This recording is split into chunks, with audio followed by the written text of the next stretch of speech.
অতিরিক্ত কোনো কিছুই যে ভালো না তা আবারও প্রমাণ করল পাকিস্তান। এবার ঈদুল আজহার ছুটিতে অতিরিক্ত খাবার খেয়ে পাকিস্তানের পাঞ্জাব এবং খাইবার পাখতুনখাওয়া প্রদেশে অসুস্থ হয়ে পড়েছেন অনেক মানুষ,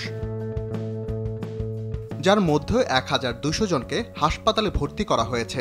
অনেকের অবস্থা আশঙ্কাজনক। গেল মঙ্গলবার এক প্রতিবেদনে এ তথ্য জানায় দেশটির সংবাদ মাধ্যম এক্সপ্রেস ট্রিবিউন।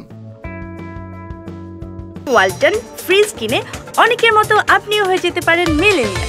সেরা পণ্যের সেরা অফার। শুধুমাত্র পেশোয়ারে ২৪ ঘন্টায় পাকস্থলী ও অন্ত্রের রোগে ৬১০ জন আক্রান্ত হওয়ার তথ্য জানা যায়। তাদের মধ্যে বেশিরভাগই অতিরিক্ত খাবার এবং মাংস খেয়েছেন বলে জানিয়েছেন লেডি রিডিং হাসপাতালের মুখপাত্র মোহাম্মদ অসীম।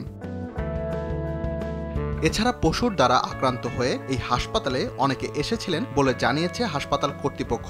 অপরদিকে ঈদে অতিরিক্ত আনন্দ উপভোগ করতে গিয়ে সড়ক দুর্ঘটনার শিকার হয়ে আরও প্রায় ৫০০ জন হাসপাতালে ভর্তি হয়েছেন। আর পাঞ্জাব প্রদেশের ৬টি বড় হাসপাতালে ঈদের ছুটির সময় ২,২০০ জন ভর্তি হয়েছেন। তাদের মধ্যে ১৮০ জন পরিপাকতন্ত্রের সমস্যা, ডায়রিয়া এবং পেটের ব্যথা নিয়ে এসেছিলেন। একইভাবে লাহোরের জিন্নাহ হাসপাতালের ১৩০ জন এবং সার্ভিসেস হাসপাতাল, গঙ্গারাম ও মায়ো হাসপাতালে ১০০ জন করে রোগী চিকিৎসা নিয়েছেন। ঈদের সময় পরিমাণ মতো গোশত খেতে এবং অতিরিক্ত খাবার না খেতে সাধারণ মানুষকে আহ্বান জানিয়েছেন দেশটির স্বাস্থ্য বিশেষজ্ঞরা। রাকিব হাসান, RTV।